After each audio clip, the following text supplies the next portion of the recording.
എല്ലാവർക്കും ചിത്ര വ്ളോഗിലേക്ക് സ്വാഗതം. മോന് ഊണൊക്കെ കഴിഞ്ഞിട്ട് വന്നിരുന്ന് ഇങ്ങനെ നോക്കുന്ന കേട്ടോ. പൗഡർ ഇടണ്ടേ, സുന്ദരനാവണ്ടേ, എൻ്റെ മോന് സുന്ദരനാവണ്ടേ, പൗഡർ ഇടണ്ടേ. എവിടെ ആ ബോണങ്ങ് എടുത്തോണ്ട് വന്നേ. ബോൺ എവിടെ പോനു? ഇത് ബോളല്ലേ, ഇത് ബോളാണ്. ബോൺ എവിടെ? ബോൺ എടുത്തോണ്ട് വന്നേ. പൊന്നിൻ്റെ ബോൺ എവിടെ? ദേ ഇരിക്കുന്ന അവിടെ പിറകിൽ ബോൺ എടുത്തോണ്ട് വന്നേ. പൊന്നിൻ്റെ ബോൺ എടുത്തോണ്ട് വന്നേ കളിക്കാൻ. നമ്മുടെ പൊന്നടി, അമ്മയുടെ പൊന്നെവിടെ? ഇവിടെ ഏത് ബെഡിലാവട്ടെ അവൻ്റെ ബോളും അവൻ്റെ ടോയ്സൊക്കെയാണ് കേട്ടോ. അവനിങ്ങനെ എല്ലാ ബെഡിലും കയറുമല്ലോ. പിന്നെയെന്ന് വെച്ചാൽ ഇപ്പോൾ ഭയങ്കര കൊഞ്ചല കേട്ടോ. ഇപ്പോൾ ഒരു സ്വഭാവം തുടങ്ങിയിരിക്കുന്നു. കിടക്ക് പൗഡർ ഇട്ടേട്ടപ്പമ്മ. ഇപ്പോൾ ഒരു സ്വഭാവം തുടങ്ങിയിരിക്കുന്നതാണ് ഗൈസ്. ചേച്ചി വന്ന് കിടക്കാൻ പാടില്ല. അവൻ ഈ റൂമിൽ ഈ കട്ടിലിൽ കിടന്നാൽ ഇവിടെ കിടക്കാൻ പാടില്ല. ആ റൂമിൽ ആ കട്ടിലിൽ കിടന്നാൽ അവിടെ കിടക്കാൻ പാടില്ല. അവൾ എണീറ്റ് പോകണമെന്നാണ് കേട്ടോ. ഭയങ്കര ഒച്ചപ്പാടിൽ ഇരുന്ന് കുരയ്ക്കുകയും ഒരു തരം സൗണ്ടിൽ കുരയ്ക്കുകയൊക്കെ ചെയ്ത്. ഞാൻ പറയും ചേച്ചി അവിടെ ഇരിക്കട്ടെ. ചേച്ചി തടവി കൊടുത്ത് അവിടെ കിടത്തും കേട്ടോ. അപ്പോൾ അവൾ എന്നോട് പറയുന്നതാണ്, മോൾ എന്നോട് പറയുന്ന ഇതാണ്, ഡാഡിയും മമ്മിയും കൂടെ കൊഞ്ചിച്ച് ഇവനെ വഷളാക്കി കളഞ്ഞ്. ഇപ്പം എന്നെ കിടത്താൻ സമ്മതിക്കുന്നില്ല എന്ന്. ഡാഡിയും മമ്മിയും കൂടെ കൊഞ്ചിച്ച്. അത് പുറത്തെ ഒരു സ്ട്രീറ്റ് പപ്പിയുണ്ട്. അപ്പോൾ അവന് ഞങ്ങൾ ചോറൊക്കെ കൊടുക്കും കേട്ടോ, ചിക്കനൊക്കെ കൊടുക്കുക. പാവമാണ്, നിങ്ങൾ കണ്ടിരിക്കുക പഴയ വീഡിയോസിലൊക്കെ. ഇപ്പോൾ അവനെ സ്നേഹിക്കണം എന്ന് പറയുമ്പോൾ ഇവന് കുശുമ്പ് തുടങ്ങും കേട്ടോ. അങ്ങനെ അപ്പോൾ അവന് ഇറച്ചി പിന്നെ ഇപ്പം ഞാൻ ഭക്ഷണമൊക്കെ കൊടുക്കുന്നത് കാളുവിന് കൊടുക്കണില്ല എന്ന് പറഞ്ഞാൽ അവനെ സ്നേഹിക്കാൻ അവളാണ് കേട്ടോ, പെൺ പപ്പിയാണ്. അപ്പോൾ അവളെ സ്നേഹിക്കാൻ പാടില്ല, ഇങ്ങനെയൊക്കെയാണ്. ഇവനെ മാത്രമേ സ്നേഹിക്കാവൂ, ഇവന് മാത്രമേ കിടക്കാവൂ, ഇവന് മാത്രമേ അലൗഡ് ഉള്ളൂ, അങ്ങനെയൊക്കെ കേട്ടോ. സെൽഫിഷാണ് ഈ ഒറ്റയ്ക്ക് നിന്ന്. ഞാൻ പറഞ്ഞു ഇനി ഞാൻ വേറൊരു പപ്പീസിനെ മേടിക്കാൻ പോകുന്നു. ലാഭമല്ല, വേറെ നോക്കട്ടെ എന്ന് പറഞ്ഞു. അപ്പോൾ മോള് പറഞ്ഞു മേടിക്കുന്നതിന് കുഴപ്പമില്ല, പക്ഷേ ഇവനെ തന്നെ നോക്കാൻ ഇപ്പോൾ ഒരാൾ വേണം. നമ്മൾ നാട്ടിലൊക്കെ പോകുമ്പോൾ ഭയങ്കര ബുദ്ധിമുട്ടല്ലേ. ഇല്ലെങ്കിൽ വേറെ ഒന്നിനെ മേടിക്കാൻ വേണ്ടി നിൽക്കുന്നതാണ്. പറയാൻ പറ്റൂല, ചിലപ്പോൾ മനസ്സ് വന്നാൽ മേടിക്കും. ഇവനൊരു കൂട്ടായിക്കോട്ടെ എന്ന് വിചാരിച്ച. അപ്പോൾ ഇവനെ എന്ത് ചെയ്യണമെന്ന് നോക്കണമല്ലോ, ഈ സ്വാർത്ഥതയൊക്കെ. ആ പപ്പീസിനെ ഇവിടെ കിടത്തൂലേ നോക്കണ്ടേ. പിന്നെയെന്ന് പറഞ്ഞാൽ നമുക്ക് നാട്ടിലത്തെ പോലെ സ്ഥലങ്ങളൊന്നുമില്ല. ഇവിടുത്തെ സെൻറ്ററിലൊക്കെ നമ്മൾ ഡബിൾ പൈസയും കൊടുത്തിട്ട് ഇവരെ അടിക്കുകയും പിടിക്കുകയും ഭക്ഷണം കൊടുക്കാതിരിക്കുകയൊക്കെ ചെയ്യും കേട്ടോ. നല്ല അടിയൊക്കെ കൊടുക്കും. അപ്പോൾ അതുകൊണ്ട് എനിക്ക് പേടിച്ചിട്ട് ഞാൻ അവനെയും കൂടെ ഇനി വേറെ ഒന്നിനെ മേടിച്ച് കഴിഞ്ഞാൽ അവരെ നോക്കണ്ടേ.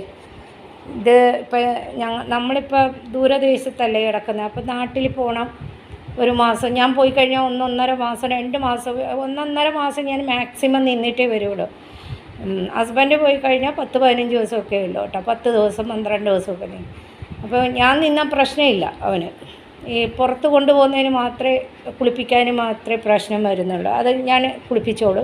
പുറത്ത് കൊണ്ടുപോയില്ലെങ്കിൽ ഞാൻ ഛത്തിൻ്റെ മുകളിലും ടെറസിൻ്റെ മുകളിലും ഗേറ്റിൻ്റെ പുറത്തൊക്കെ വെച്ചുകൊണ്ടിരിക്കും. അങ്ങോട്ട് റോഡിലൊന്നും പോകാൻ പറ്റില്ല. പിന്നെ മോനും പുറത്ത് മോളും പുറത്ത് പോയാൽ പിന്നെ ആരും മോനില്ലെങ്കിൽ മോൻ ജോലി ബാങ്കിൻ്റെ അത്യാവശ്യത്തിന് വേണ്ടി പലപ്പോഴും ദൂര സ്ഥലത്തൊക്കെ പോകാറുണ്ട്. അപ്പോൾ ചിലപ്പോൾ 2-3 ഒരാഴ്ചയൊക്കെ വന്നില്ല എന്നിരിക്കും. ഇനിയിപ്പോൾ അവൻ തായ്ലൻഡിൽ പോകുന്നു. അപ്പോൾ 10 ദിവസം 12 ദിവസം ഇനിയില്ല. അപ്പോൾ ഭയങ്കര പാടാണ് കേട്ടോ കൊണ്ടുപോകാനൊക്കെ. അപ്പോൾ അതുകൊണ്ടാണ് വേറെ ഒരു പപ്പിയെ മേടിച്ച് കഴിഞ്ഞാൽ അത് പണിയായിപ്പോവും. കാരണം നോക്കാൻ നമ്മൾ പുറത്ത് ഒന്നാമത്തെ നമ്മുടെ ഇട്ടാവട്ടത്തല്ല, ഈ ഫ്ലാറ്റിൻ്റെ അകത്തും ഈ വീടിൻ്റെ അകത്തുള്ള കളി മാത്രമേ ഉള്ളൂ. നമ്മളവിടുത്തെ പോലെ ഒന്ന് പറമ്പോ അതിന് എവിടെയെങ്കിലും ഒരു റിലേറ്റീവ്സിൻ്റെ കയ്യിൽ കൊടുത്തിട്ട് പോകുമെന്ന് പറഞ്ഞാൽ പറ്റില്ല. ഇവിടെയൊക്കെ ബംഗാളീസാണ്. അപ്പോൾ ഒന്നിനാകുമ്പോൾ ആരെങ്കിലും ജസ്റ്റ് ഒന്ന് നോക്കും. 2 എണ്ണത്തൊക്കെ മേടിച്ച് കഴിഞ്ഞാൽ പിന്നെ നോക്കത്തൊന്നുമില്ല. നമ്മൾ പെട്ടെന്ന് അർജൻറ്റായിട്ട് എവിടെയെങ്കിലുമൊക്കെ പോവുകയാണെങ്കിൽ. പിന്നെ ഇതുമല്ല, ഇവനെ ഞങ്ങൾ ഇതുവരെ അങ്ങനെ നിർത്തിയിട്ടില്ല കേട്ടോ, ഒരിടത്തും നിർത്തിയിട്ടില്ല. ഞാൻ പോകുമ്പോഴൊക്കെ അവൻ്റെ അച്ഛൻ 1 മാസം അവധി എടുത്തിട്ടാണ് വന്ന് നോക്കുന്നത്. അവൻ്റെ അച്ഛൻ പോകുന്ന സമയത്ത് ഞാനാണ് നോക്കുന്നത്. പിന്നെ ഞങ്ങൾക്ക് ഫാമിലിയായിട്ട് ഒരിക്കലും പോകാൻ പറ്റില്ല. കാരണം എൻ്റെ മോള് പുറത്തൊക്കെ പോയി മീറ്റിങ്ങും കാര്യം. മോനും പുറത്തും കാണും. അപ്പോൾ ഫാമിലിയായിട്ട് ഞങ്ങൾക്ക് ഒരിക്കലും പോകാൻ പറ്റില്ല. ഒന്നി മോൾ ഒറ്റയ്ക്ക് പോകണം, ഇല്ലെങ്കിൽ ഞാൻ ഒറ്റയ്ക്ക്, മാക്സിമം ഞാൻ ഒറ്റയ്ക്കാണ് പോകുന്നത് നാട്ടിൽ. പിന്നെ അവിടെ കുറച്ച് പണികളൊക്കെ ഉണ്ടെങ്കിൽ അതൊക്കെ കഴിഞ്ഞ് ഇങ്ങോട്ട് വരും. വീടിൻ്റെ പണികളൊക്കെ ഉണ്ടെങ്കിൽ കഴിഞ്ഞ് വരും. പിന്നെ ഞാൻ വന്നു കഴിഞ്ഞാൽ പിന്നെ ഹസ്ബൻഡ് പോകാൻ പറ്റില്ല. അപ്പോൾ ഞങ്ങൾക്ക് ഫാമിലിയായിട്ട് ഒരുമിച്ച് ഒരിക്കലും പോകാൻ പറ്റിയിട്ടില്ല. ഇവനെ മേടിച്ച് പിന്നെ അങ്ങനെയാണ്. ഇതിന് മുമ്പ് വേറെ പപ്പി ഉണ്ടായിരുന്നു, കൾച്ചർ പോകാം. അതുകൊണ്ടും ഞങ്ങൾ അത് തന്നെ പോകാൻ പറ്റിയില്ല. ഫാമിലിയായിട്ട് ഒരിക്കലും പോയിട്ടില്ല. മാക്സിമം ഞാൻ തന്നെ ഒറ്റയ്ക്കാണ് പോകുന്നത് കേട്ടോ. പിന്നെ ഇങ്ങനെയൊക്കെയാണ്. അപ്പോൾ ഇപ്പോൾ ഒരു സ്വാർത്ഥതയായിട്ട് വരുന്ന, കാരണം അവനെ മാത്രമേ സ്നേഹിക്കാവൂ. അവൻ കിടക്കുന്ന കട്ടിൽ മമ്മി കിടന്നോ അല്ലെങ്കിൽ ഡാഡി കിടന്നോ, ചേച്ചി കിടക്കാൻ പാടില്ല, അങ്ങനെയൊക്കെയാണ്. എന്നാൽ ചേച്ചി മിണ്ടണം, ചേച്ചി വന്നാൽ എന്താ പപ്പി ഉമ്മ, അവൾ ചോദിക്കും, അവൾ പറയും കേട്ടോ മോള്. മമ്മി ഡാഡിയും കൂടെ ഇവനെ കൊഞ്ചിച്ച് വഷളാക്കി കളഞ്ഞ. മമ്മിയാണ് ഏറ്റവും കൂടുതൽ കൊഞ്ചിച്ച് വഷളാക്കിയതെന്ന്. ചേച്ചി പോയാ മോള് പോകുന്നു കേട്ടോ. അതുകൊണ്ടാണ് അവൻ നോക്കി നിൽക്കുന്നത്.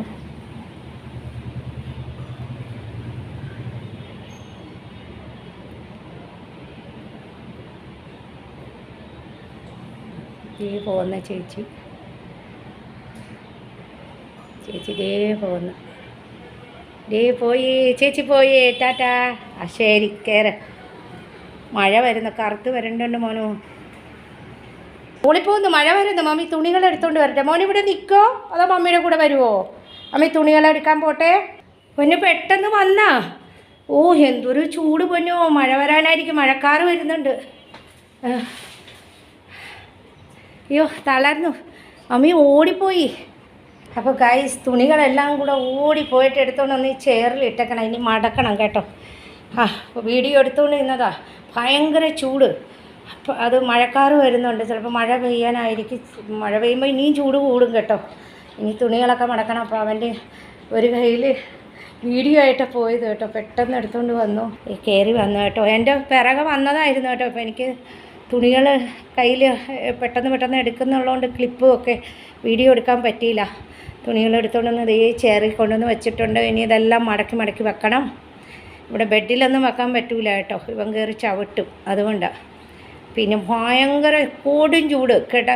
എന്ന് പറഞ്ഞാൽ എന്താ പറയണ്ടേ, ഭയങ്കര വിയർപ്പായിരുന്നു കേട്ടോ, ഹ്യൂമിഡിറ്റി ആയിരുന്നേ.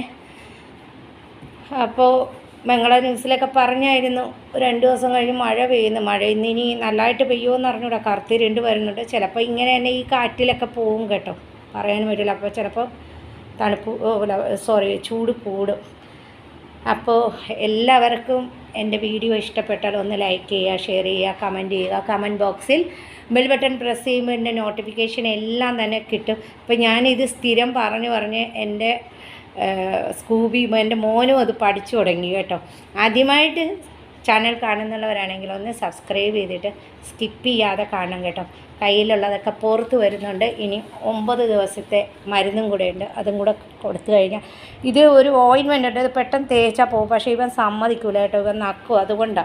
അതുകൊണ്ട് ഡോക്ടർ ടാബ്ലറ്റ്സ് എന്നാൽ പിന്നെ ഒരു 9 ദിവസത്തും കൂടെ കൊടുത്തു കഴിയുമ്പോൾ അത് ഓക്കെ ആവും. പിന്നെ ഒരു 2 കൊല്ലത്തേക്ക് വരില്ല. പിന്നെ അങ്ങനെ ഇരിക്കുമ്പോൾ ഇവർക്ക് നമ്മൾ ഈ ലാബിനൊക്കെയാണ് കൂടുതൽ സ്കിൻ ഡിസീസൊക്കെ വരണായിട്ട്. പിന്നെ നമ്മൾ എത്ര നല്ല എന്തെങ്കിലും ഒരു ചെറിയ രോഗങ്ങളൊന്നും വരാതിരിക്കില്ല, വരും. അപ്പോൾ അതിനൊക്കെ മരുന്നും കാര്യങ്ങളും എല്ലാം ഉണ്ട്, അതൊക്കെ നമ്മൾ മേടിക്കണം. പിന്നെ ഇവനെ ഗ്രൂമിങ്ങിന് കൊണ്ടുപോകണമെന്ന് ആഗ്രഹമുണ്ട്. മോൻ വരട്ടെ, മോൻ തായ്ലൻഡൊക്കെ ചുറ്റി വരട്ടെ, എന്നിട്ട് ഒരു ദിവസം അവനെ ഗ്രൂമിങ്ങിന് കൊണ്ടുപോകണം. എങ്ങനെയാണെന്ന് അറിഞ്ഞൂടെ. പിന്നെ മറ്റുള്ളവർ അങ്ങനെയൊക്കെ കുളിപ്പിക്കുന്നതൊക്കെ ഇഷ്ടമല്ല കേട്ടോ. പിന്നെ നമ്മൾ ഹാങ്കിയിട്ട് തോർത്താറുണ്ട്. നമ്മൾ മെഷീൻ വെച്ചും അവന് ഡ്രയർ മെഷീൻ വെച്ചും ചെയ്യാറുണ്ട് കേട്ടോ. പക്ഷെ അത് അവന് പേടിയാണ്, ആ സൗണ്ട് കേൾക്കുമ്പോഴേ ഓടിക്കളയും. മനസ്സിലായോ? അവൻ്റെ ഹെയറൊക്കെ ഉണങ്ങാൻ വേണ്ടി നമ്മൾ മെഷീൻ ഓൺ ചെയ്യുമ്പോഴേ അവൻ ഓടിക്കളയും. അങ്ങനെയാണ് കേട്ടോ. മെഷീനൊക്കെ എണ്ണ മേടിച്ച് വെച്ചിട്ടുണ്ട്, പക്ഷേ ഇത് ഒരു പ്രാവശ്യം വൈകുമ്പോഴേ അവൻ ഓടിക്കളയും, അവൻ നിൽക്കത്തില്ല. പിന്നെ ഇത്രയൊക്കെ ഉള്ളൂ വിശേഷം. അപ്പോൾ ഇനി അവൻ കിടന്ന് ഉറങ്ങിക്കോളും കേട്ടോ. ഇടിവെട്ടുകയാണെങ്കിൽ AC ഒക്കെ ഓഫ് ചെയ്യണം, ഫ്രിഡ്ജൊക്കെ. ഇടിവെട്ടുന്നുണ്ട് എവിടെയോ ഒക്കെ. ചിലപ്പോൾ ആ ഇടിവെട്ടോടെ തന്നെ എവിടെയെങ്കിലും മഴ പെയ്ത് പോകാം, ചിലപ്പോൾ ഇവിടെ പെയ്യില്ല. ചിലപ്പോൾ സൗത്ത് കൽക്കട്ടയിൽ പെയ്ത് കഴിഞ്ഞാൽ ചിലപ്പോൾ ഇവിടെ നോർത്ത് ബംഗാളിൽ പെയ്യണമെന്നില്ല. എന്നാലും കറുത്തിരുണ്ട് വരുന്നുണ്ട്. ഞാൻ കാണിച്ചു തരാം കേട്ടോ ഗൈസ്. കറുത്തിരുണ്ട് വരുന്നതെന്ന് കാണിച്ചു തരാം. ഇത് കണ്ടോ, കറുത്തിരുണ്ടൊക്കെ വരുന്നുണ്ട്. ഇപ്പോൾ 11 മണി സമയമാണ് കേട്ടോ, 11-12 മണി സമയമാണ്. അപ്പോൾ അവൻ കിടന്ന് ഇനി ഉറങ്ങിക്കോട്ടെ, ഉറങ്ങുന്ന വരെ. അപ്പോൾ നാളെ ഒരു നല്ല വീഡിയോ ആയിട്ട് വരാം. അതുവരേക്കും ബൈ.